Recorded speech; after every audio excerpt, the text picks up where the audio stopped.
Okay. Welcome to the North Carolina Watershed Stewardship Network meeting, Water Stories.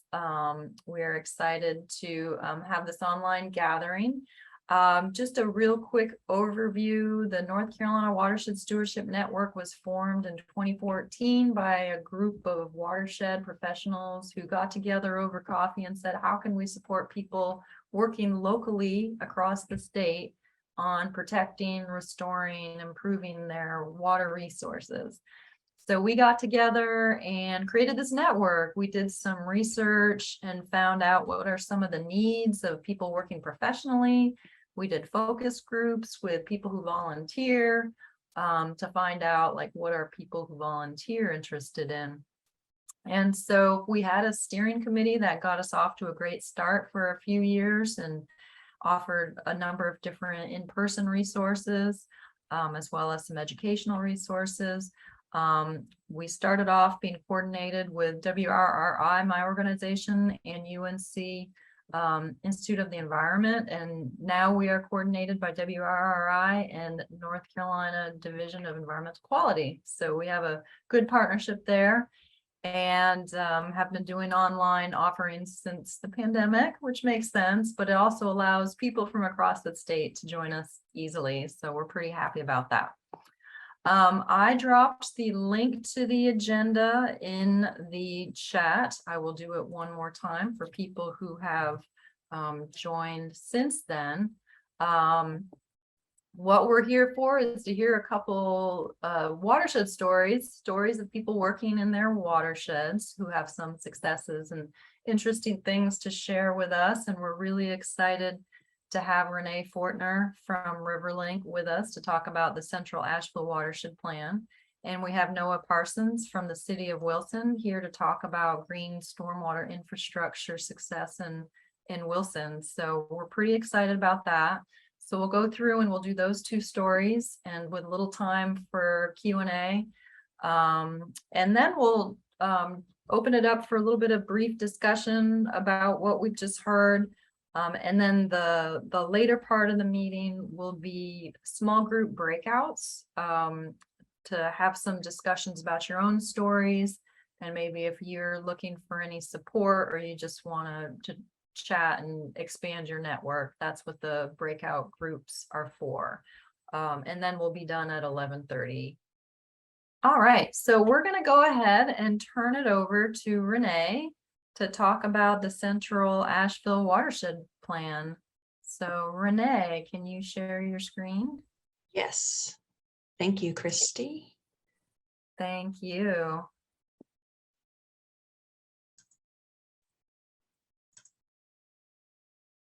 And we're really excited to have Renee here. We had heard a bit about the Central Asheville Watershed Plan as being an inclusive example of watershed planning. So there you go. Okay, great. Let you go. Thanks. Okay. All right, thank you. So today I'm excited to share with you the work that Riverlink has done on the Central Asheville Watershed Restoration Plan and to really talk about the collaborative effort that was undertaken there. And hopefully I can advance my slides. Let's see. Okay, a little bit about Riverlink. We're an environmental nonprofit based in Asheville, and our mission is to promote the environmental and economic vitality of the French Broad River watershed. This map shows the outline of the watershed in North Carolina. It's an 8-county watershed. We're located here in Asheville, and the French Broad River flows for around 210 miles from Rosman in Transylvania County north into Tennessee. And we've focused our work over the last couple of years. I mean, we worked throughout the watershed, but we put a lot of effort into what we refer to as the Central Asheville Watershed. And that is shown here on the map. It's highlighted in red. So the orange represents the jurisdiction of the city of Asheville. And then the Central Asheville Watershed really is at the center of the city, as you can see here. and it drains down into the French Broad River. Zooming in on the watershed, it's relatively small. It's 2 square miles, but it includes most of downtown Asheville, the River Arts District, and several underserved communities.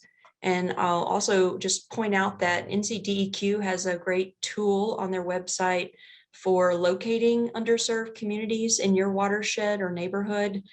And that's I believe it's called the Environmental Justice Mapping Tool.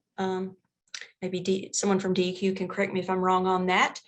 And then this watershed, there's 3 major streams that flow through the watershed and into the French Broad River, and those are Bacote Branch, Town Branch, which is also known as Nasty Branch by community members, and Haith Branch. So in 2020, Riverlink completed a year-long study of the Central Asheville Watershed in partnership with Blue Earth Planning, Engineering, and Design. And we created a 9-element watershed plan to help address water quality issues and flooding in this part of Asheville. So what do we find? This is an urban watershed, so it wasn't surprising that the sources of impairment Can you hear me? or stream bank. Yeah, I'm calling. Oh, sorry. I just heard someone talking. Stream bank erosion, stormwater runoff, aging infrastructure, and the riverfront in Asheville used to be an industrial corridor. So there's some legacy contamination from former industrial sites. But the watershed plan lives as an interactive story map on Riverlink's website. And there are 75 projects and initiatives that we identified to address these impairments, and an estimated $5 to $10 million needed over the next decade in this watershed to, halt further degradation of the streams. Because we knew this watershed had several, or actually a significant portion of this watershed was underserved communities, we really wanted the demographics of the watershed to help shape our project goals. So we emphasize gathering community input from these underserved communities. We really wanted to take into consideration the impacts of the restoration plan on the community and really help connect communities to the watershed. We also, as part of these efforts, explored a green jobs training opportunity to help implement the watershed plan. Briefly, a little bit about one of the underserved communities in the watershed, the Southside community of Asheville. It's a historic African-American neighborhood, and that was really heavily impacted by the federal urban renewal program in the 1970s. This program was designed to reduce urban blight, and the city of Asheville implemented urban renewal program in the Southside community. These images you can see from, one's from 1951, the one on the right. This historic African-American community was built up along the banks of Nasty Branch. And then in 1975, you can see the impacts of the urban renewal program. Most of those homes and businesses that were owned by Black residents were bulldozed under the name of progress. But sadly, this community has struggled to recover from the urban renewal program and the impacts that it had. We looked at census block data to get an idea of the demographics of the watershed when we were doing the plan. And these graphs just show that within this area of Asheville, when compared to the other census blocks throughout the city, the highest rates of diversity occur in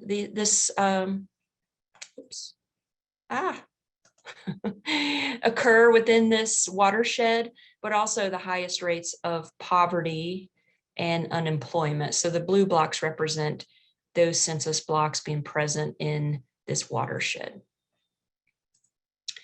So given that, we wanted to be very mindful when we were working with the community on the watershed plan to get community input. We wanted to reduce as many barriers as possible to that. So when we conducted community surveys to hear people's concerns about the watershed, we included an online survey. We printed them out. We went door to door in the public housing communities. We provided gift cards as incentive for people to fill out the surveys. We piggybacked on existing community events, so going where the people were already gathering, and we really made an effort to listen to residents first before we offered our solutions. This community input resulted in significant communication changes about this project. So we started out referring to this as the River Arts District Watershed Restoration Plan, because this entire watershed drains into the River Arts District before it flows into the French Broad River.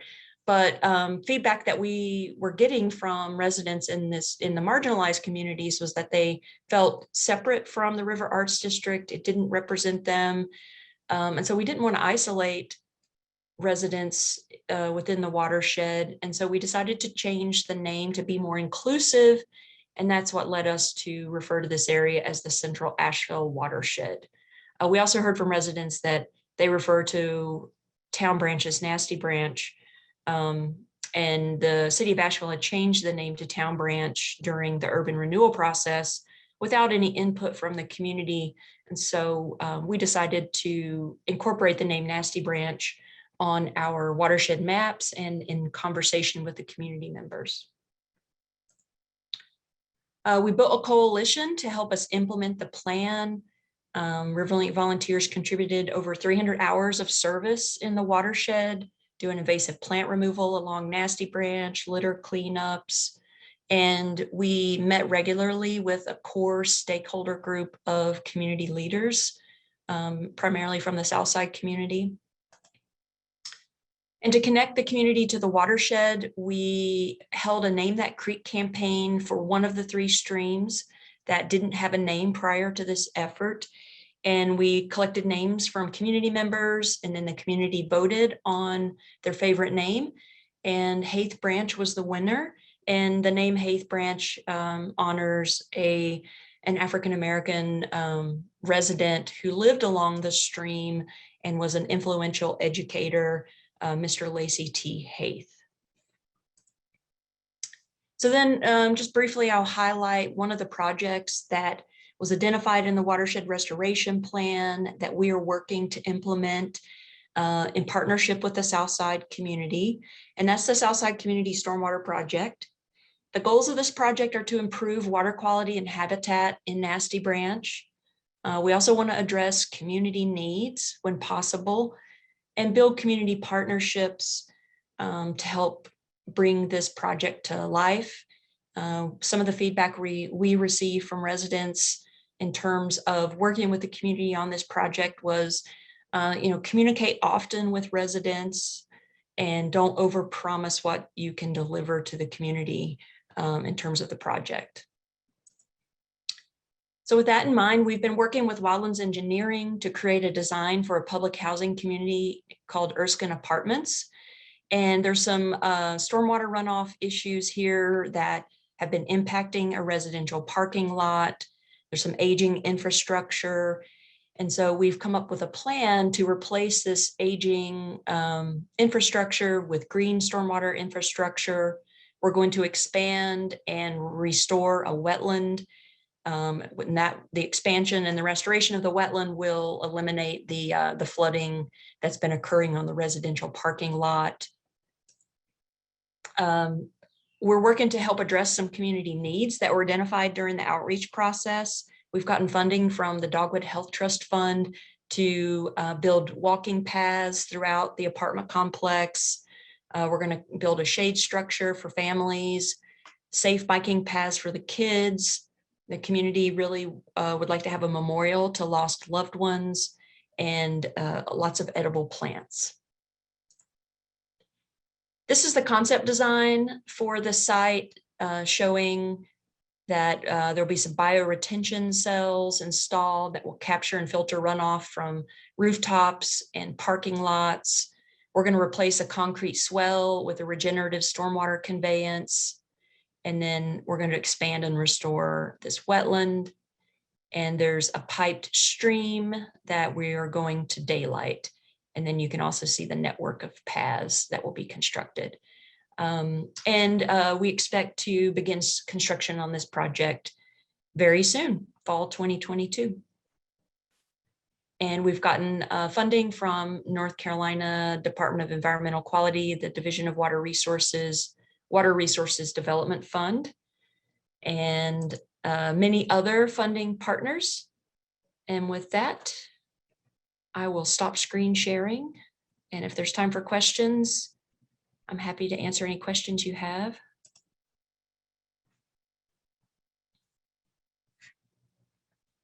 Thank you, Renee.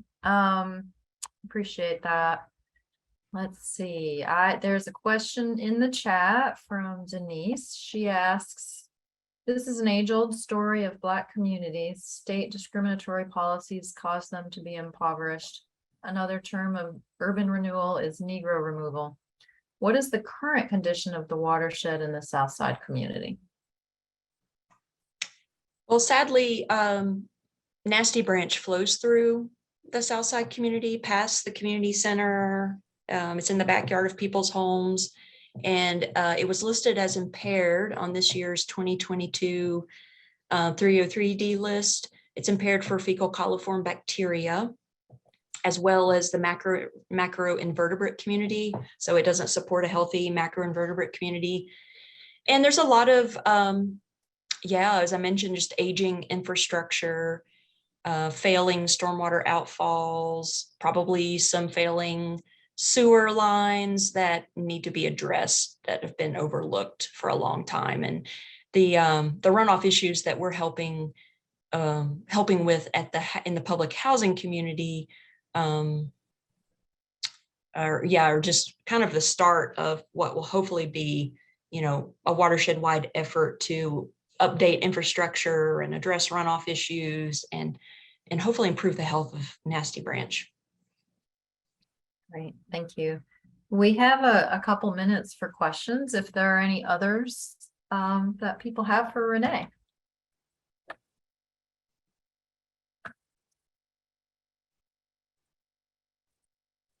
I see EQI is on here. They've been a really great partner helping us with chemical and biological sampling in Nasty Branch.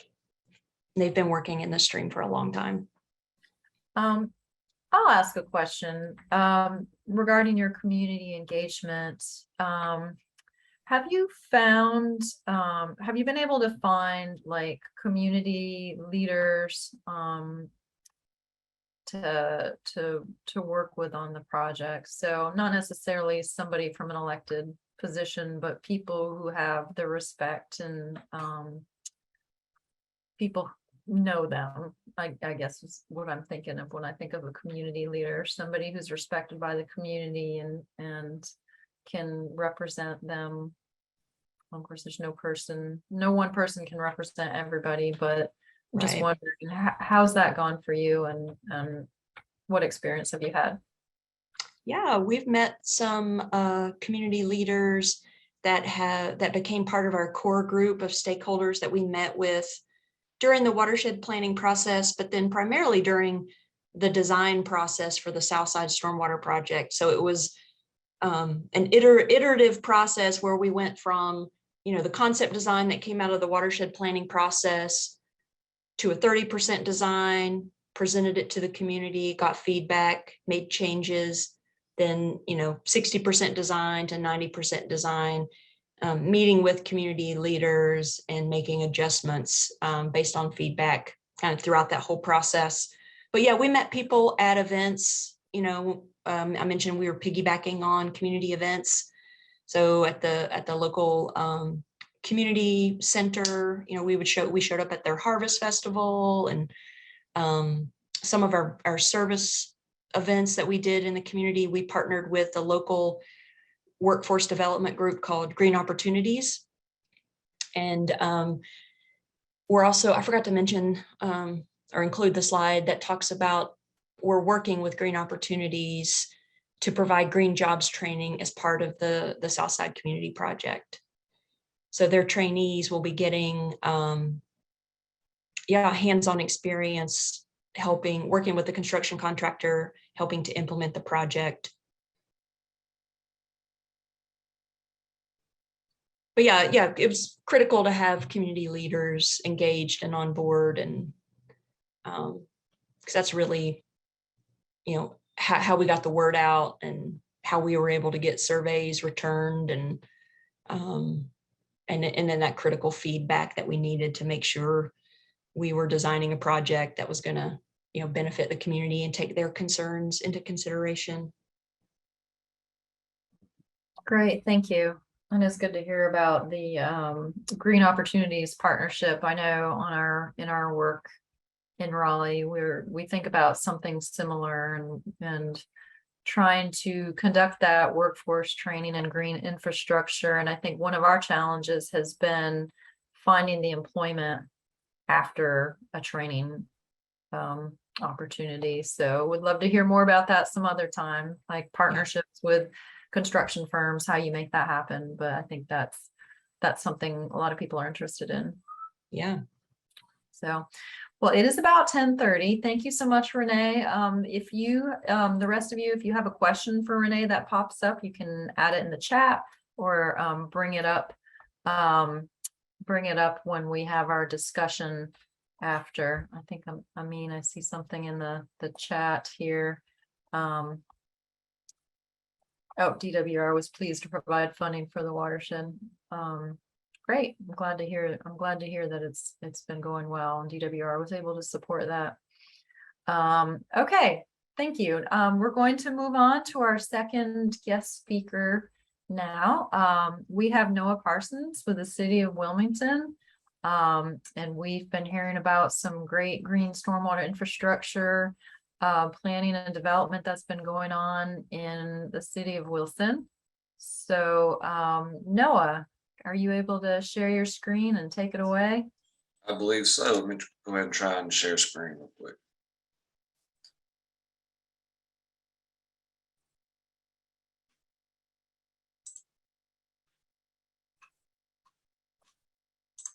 All right. Got it. Good. Everybody will see that? We are. Perfect. Okay, with that being said, I'll go ahead and get started. Like Christy said, my name is Noah Parsons. I'm the Water Infrastructure Division Manager here for the City of Wilson. And just a little bit of, let's see, we'll progress. There we go. Just a little bit of background to City of Wilson, just kind of give context to the story today. We are a population of about 48,000 people here in Wilson with a 23 square mile ETJ. So that kind of puts us at a 2,000 people per square mile density. We're an older community established in the 1800s, which means we have older infrastructure underground carrying our stormwater, which also shows that there's lots of opportunity for retrofits. There's also lots of need for retrofits because with that older infrastructure means that we were developed prior to a lot of stormwater regulations. So we don't have as much treatment or detention facilities as some of the newer construction.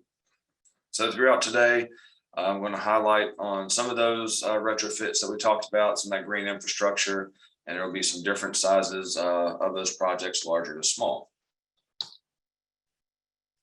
So we knew that Wilson needed a plan. That we were I mentioned the Hominy subbasin was almost completely built out prior to the NUS regulations, and Hominy flows through the center of our downtown area and through most of our developed area here in Wilson. It was listed for 303 delisted in 2004 for poor macrobenthos rating. And so we knew that we wanted to do something about that to improve our local water quality. This is just a diagram showing there the watershed area for Hominy Swamp, and kind of showing there with the creek line that its main channel flows through the heart of Wilson.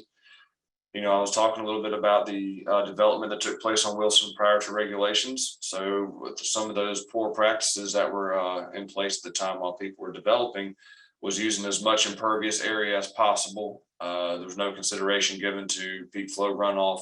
That's a direct relation to high impervious areas. People destroyed the buffers as they wanted to maximize their development area, and they channelized the streams on those properties to try and get the water off the site fast as possible. And obviously that resulted in erosion, sedimentation in the streams, and decline of the benthic habitat. These are just some images showing in our, not necessarily our downtown area, but just different parts of Wilson along Hominy, how the development took place all the way up to top of Bank, and there is a lack of buffer along the streams as well. So we initiated the plan to move forward, and an RFQ was released in 2017 to stay within the window to avoid the TMDL. We wanted to take that route ourselves as opposed to waiting and having the TMDL issued against us, telling us kind of what we needed to do to fix our waters. We kind of wanted to be in the driver's seat for that, to be able to make those decisions as to what was best for our community, what type of projects we were going to put into place and present to DEQ and EPA for their approval. And through that RFQ process, to find someone to help us with this this project, we selected HDR. Those efforts were headed up by Patrick Blanford and Ken Tresker from HDR. They have experience in that side of things, and they were able to successfully have us removed from the 303D list once our plan was ultimately approved. So when having a plan, it's important, I know Amin was talking about the funding from DWR on the last project. It's important to have funding of some type to be able to put your project into place, and not just to develop a plan, but to complete all the objectives that you're agreeing to do inside the plan, to put the green infrastructure in place, to have money to put the projects and partnerships with some of your local groups. The way that Wilson went about securing that funding was through the increase of our stormwater utility fee. And inside that utility fee increase was a line item specifically for our 4B plan. We have other line items in there that were directed towards the 4B efforts too, as I'll talk about later. And we secured funding, and then we needed community support, right? There's been, I think, some other municipalities that have gone after 4B plans, some other groups, and sometimes I know there's been some projects that necessarily failed because there wasn't the support that was needed from the community to keep those projects functioning properly. So when we've been doing this, we've gone through our stormwater advisory committee as we put the projects into play and the 4B plan. And our advisory committee is made up of local engineering firms, citizens, and business owners, as well as council members. So we're kind of filling out the projects before we begin building them out and getting input as to what's going to be acceptable in that area. And then also staff consensus, right? We want everybody who's working on these projects to be involved and committed into making sure that we're achieving our goals.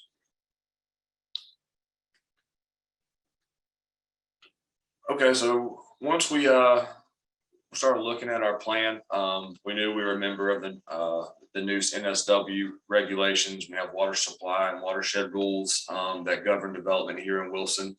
And so inside those are multiple pieces of requirements that we're required to hold developers to, as well as ourselves, to ensure that water quality initiatives are met. Just like if you're an MS4, which Wilson isn't yet, but inside your NSW are still 4 of those NCMs, those criterias that we have to make sure we're adhering to in order to be compliant. Well, when looking at your 4B plan, taking those into consideration, there's ways to maybe tweak those a little bit, do a little bit extra, and go above and beyond. And then that shows good gains in your water quality measures, and use that as part of your plan. And EPA and DEQ, was of that same mindset, which kind of shows, and I'm going to kick through these quickly, our illicit discharge detection if we're just looking at the pipes out in the woods, all the outfalls into the creek, maybe the illicit discharge doesn't get noticed as quickly as it does if we are seeing our outfalls or direct tie-ins into our stormwater network inside the city, such as near car washes or business districts that might have more illicit discharges taking place. So that way we can try and discover those faster before they even make it to our streams. And, you know, a requirement may be to have a stormwater hotline as part of your regulations. Well, not just a hotline, we went to have an app, so that way citizens can real time, instead of leaving a voicemail, they can put in a complaint, which is kicked to our dispatch and assigned to a technician to go and investigate, eliminating discharges very quickly. And we'll kick through a couple of these just to keep going. Those were just examples of some of the other things that we do inside our regulations. And I'm sure there's other municipalities and members on this webinar right now who deal with municipalities who also have not just those regulations that they're required to adhere to, but they also likely have stormwater master plans or floodplain mitigation plans with objectives inside them that they're looking to meet that are likely already adopted by council, which make it easy to include those in your 4B demonstration to protect your watershed. Some of those initiatives would be stream bank stabilization, which we also added at our fee increase time, a line item for that. Asset management, taking care of the pipes, the pipe system, and buyouts and retrofits. You know, if we have a flooding and opportunity to buy out a frequent flood property to do a green infrastructure or a retrofit in that area, then that allows us to do not only that, but we can put a buffer on a stream, we can hold back some water, we can put in some type of SCM for treatment purposes. And this would be a demonstration of one of those opportunities. We had a stream in one of the residential neighborhoods. The picture on the right shows it steadily eroding in some of the storms that came through. The picture on the left would be a finished product. We no longer have the erosion and the sedimentation dropping off into the streams, and we have a more established and protected stream bank. And then going kind of above and beyond, like I mentioned, not just do we require what's from a stormwater standpoint to be water held back for development from a construction stormwater MCM, but we also, which that's kind of a 1-for-1, right? If someone builds and they treat just what they're building for, then the waterway stays where it was and always has been. But if we require them to oversize a little bit, providing an extra amount of detention, then we're kind of accounting for some of the development that took place that didn't have a stormwater control measure for it. We mentioned the buyouts, and this is a city park on the top that was obviously it was city owned, but the property behind it, the treat area, was owned by a private landowner. We were able to work with them to acquire some of the property and put in a large stormwater pond, which treated 23 acres of previously untreated stormwater that was piped directly into the stream. And the feedback we got from the landowners downstream from this is that they have first-handedly seen a reduction in erosion and localized flooding once this was completed. This kind of this diagram, I won't spend too much time on it. It shows the different goals that we have inside our 4B plan, our 4B demonstration, and how they play into it, right? So if we have our erosion and sediment control program, a public education program, you know, telling people what not to put into the creeks, that's source reduction, removing sources of pollutants, making it to our streams. The same way that runoff management, putting in retrofits and updating our design manual to provide additional reduction of stormwater flows, that's runoff management side. And then the floodplain buyout and the buffer programs, you know, allow us to be more resilient in our riparian buffer areas. And this shows whether those goals are short-term or long-term. For sake of time, I won't spend a lot of time on it. Just an example would be, you know, source reduction. Public education is an immediate impact, right? If you tell a business owner to quit dumping oil down the storm drain, well, that water in that area is going to immediately start having a chance to improve itself because it's not getting the continual daily dose of oil being dumped down into it. And this shows some of the monitoring that we're doing behind it.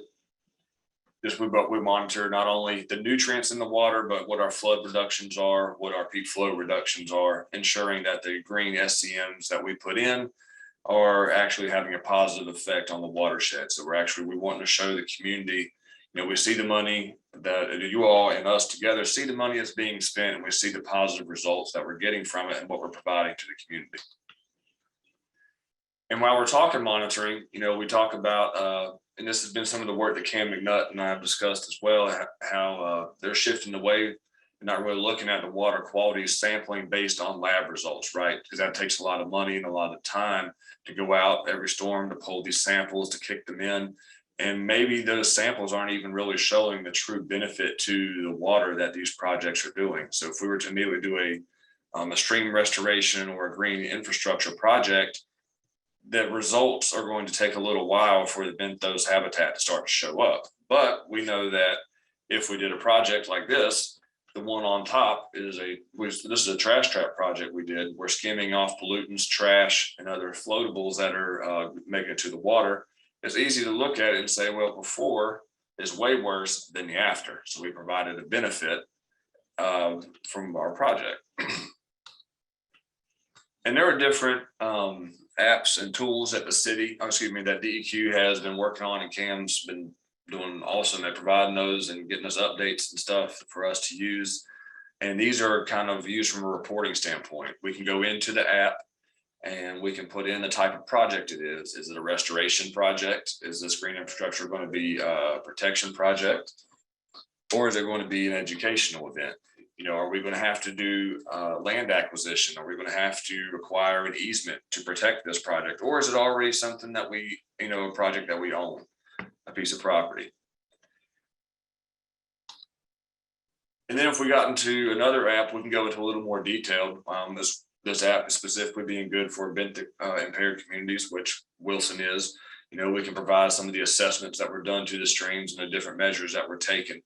And from a reporting standpoint, this is good. It allows the state and EPA to kind of check in periodically and see what projects the municipality is working on, to see the type of benefit before and after on a project, how much money is being spent, because that's involved in the project in the app too. Where the funding is coming from. Was it grant funding? Is it budgeted from your utility fee? And so it's kind of a way for them to keep up with the different communities and see the progress they're making. Wilson still does a little bit more than that. We put in the annual report too, which kind of summarizes all the efforts in a Word document that we've taken inside our stormwater program as a more readable, as opposed to the visual that you get from the app. So public visibility, and this is kind of where those green infrastructure projects come into place. The public, sees more, they don't really see us in the stream sampling for the benthos and some of those projects, but they do see some of the green infrastructure projects that we put in the ground, because we try to not only have a stormwater project, but we try and turn them into public amenities as well, something the public can enjoy as well as they're treating and improving water quality. And then we talk about the funding that goes into those, and we're like, well, we know we have to increase the utility fees, but we want the community to know, hey, with these projects, not only is your utility fee being used, we're trying to stretch those dollars by going after funding such as grants or maybe appropriations or some type of other mechanism I'll talk about in a little bit, which is our mitigation banking that we've started up. So that way, when we do a project and it's a retrofit, we can take that the nitrogen that's removed from the stream and sell that per pound, generate money that we can put back into improvement projects. So grants and things like that combined with the utility fee make these projects more efficient for the community. And this was an example of one of the grants that we received. So benefiting the public. So we look at those green infrastructure projects going in the ground. This was an alleyway in our downtown area. There's a concrete parking lot area behind it. It was 100% impervious runoff coming through this area. There was a lot of trash being stored here too, that water was running off of from the roofs, and then dying directly into the storm drain after all the other pollutants it came across. The picture on the right is this project is almost completely done. This is the architecture rendering of what it's going to look like once the greenery is put in. But we added permeable pavers, which is where there's chair areas. There's an infiltration basin under the chair areas, and then there's permeable pavers running to the left of that. That allows water to infiltrate into the soils instead of directly running off and getting into the storm drains. We tied all the roof drains into the cistern that's seen sitting up against the walls. So we're pretty much taking that whole drainage area and are able to either infiltrate it or slow release it while providing treatment. This is another green alley that the city of Wilson did. The previous is on the left and the finished project is on the right. And that is another permeable paver alley where we tied the roof drains into the system. And so we're achieving infiltration. We did have to take care to put, to line the systems so that we're not allowing any of the stormwater to go into the basement areas of these buildings. So there's no infrastructure concerns, but instead the water is infiltrating straight back to the soils. This is an extra benefit that we did. I talked about that large wet pond that we did where the 23 acres of water drained into it, should be 23 acres of residential neighborhoods drained into it. We then took grant funding, and to make the treatment removal more efficient, we did floating wetlands inside this, which allows the nutrient uptake to be better when it comes to nitrogen and phosphorus standpoints. We anchored them in at the outlet of the pond, forcing all the water to flow through these root systems. So that way we can remove more nutrients before it's released back into the stream. So those were some of the alleys are a smaller project. The wet pond is probably a medium to larger size project. And this is in our downtown area to give you a feel for the size of this. This is a storm trap that we did under a city parking lot that had to be resurfaced. And for Hominy, it has 850,000 gallons capacity of storage. It's a 9-acre, 100% impervious watershed. And then that's a water quantity project. But inside this storm trap, we built in a sand filter and then built it to specs per the stormwater design manual. So that way it was approved by DEQ, and we were allowed to set up the state's first, or excuse me, the state's first municipally owned nutrient offset bank on that sand filter. And so what is that? Well, that's green infrastructure that we didn't have to put in, but we did it as a retrofit, and we're allowed to take credit for all the nutrients that we're removing from the waterway, and then sell those credits back to maybe incoming developments or to use on future city projects. So there again, using one project to roll funding into the next project and allow us to be more efficient with taxpayer dollars while improving the water quality on an impaired stream in a redeveloping downtown area.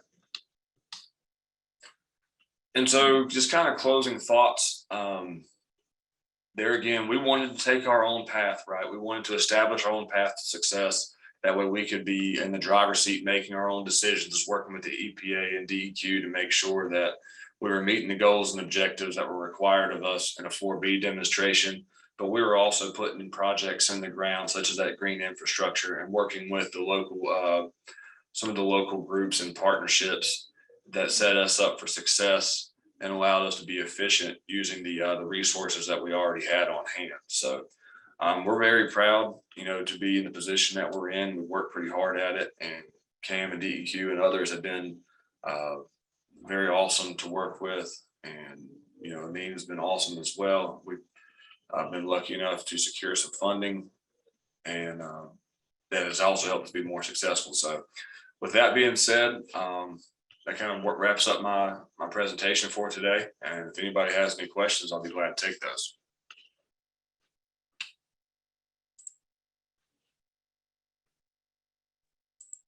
Thank you, Noah. That was really interesting. I have to say, one of my favorite retrofit type of activity is to tear up concrete and asphalt.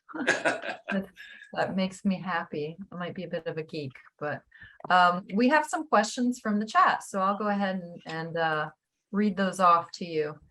Let's see. So the first one is, what was your recruitment process in order to get the community and business owners involved? And I'm assuming that Angela is referring to the Stormwater Advisory Committee.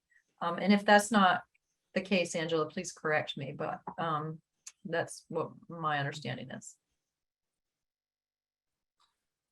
Sure, and unless that's I'm misunderstanding the correction is or the question as well. That was the city had gone and put effort into kind of reaching out and to local business owners and people who are involved in these projects daily. And we have certain people from frequent flood areas, right, that have had their businesses impacted and things of that nature, kind of asking them, hey, this is what we're thinking as a fix. This is what we'll be doing in your area, and getting feedback from that. And we have also held community meetings where they've been advertised and pushed out to the community, so that way people can come in, whether it be homeowners, if it's taking place in a home, in a subdivision or something, and they can provide feedback. No, I don't want to see this type of project because I'm afraid it might have this result, in our community. And so we try and be cognizant of that as we're talking to them. And also, if we need easements, we for properties, when we're sitting down one-on-one with those property owners and talking about that with them and describing to them what an easement is and what the project will be and what the limits of disturbance will be when it involves that project. Thank you. Let's see, next question. Okay. So, okay, Renee says some municipalities will not work outside of the public right of way. And it's great that Wilson is helping private landowners with stream bank stabilization. Is that a cost share program? What is the primary source of funding for the SEMs you have constructed? And I know you did say some of that after this question came in, but as far as private property, I think is the main question here. Right. Yeah, so to answer that question, we do go through our legal team when we have a project like that taking place, and if it's going to involve with the homeowner, making sure that there is some type of maintenance agreement or a disclosure that has to be signed between us and the homeowner. And from a funding standpoint, I mentioned the line item that we have for stream bank stabilization and the stormwater utility fee. So as the citizens are paying into that stormwater utility fee, that's basically money coming, back to them. So that sometimes it is as small as doing something in someone's backyard, or maybe, and to kind of answer her question, we do some stuff in people's backyards. It's more limited. We prefer to go offline somewhere upstream where it's easier to maintain a large project and really hold back the flows. Because if we hold back the flows at a large SCM upstream, then it allows the stream banks down below to be more stabilized if we're controlling the flows upstream. One thing that we look at is if I go into someone's backyard and the city does a project to stabilize a bank, but we haven't addressed the flows that are coming to that bank, then it's just very likely going to get blown back out again. And so we'd like to address the flows upstream or something offline, and then look at stabilizing the bank if it's still in need of that. Right, thank you. Okay, next question. We have some robust questions in the chat, so I'm going to move on to the next one. Have you identified areas in Black communities that need improvement in the environment?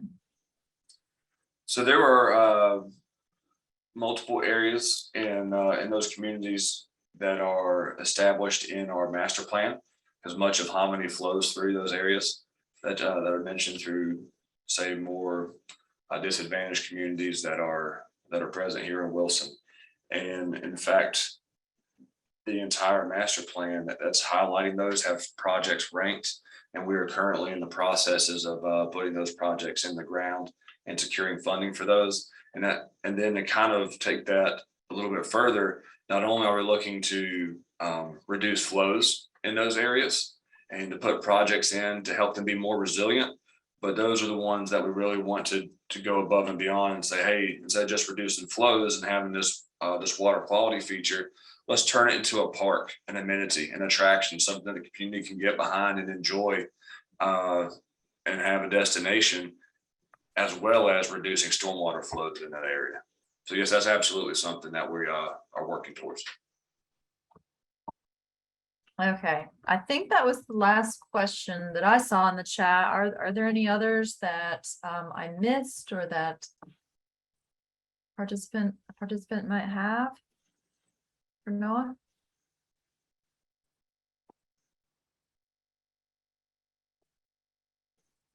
Okay, Amy says she has to drop off. Okay, thank you so much.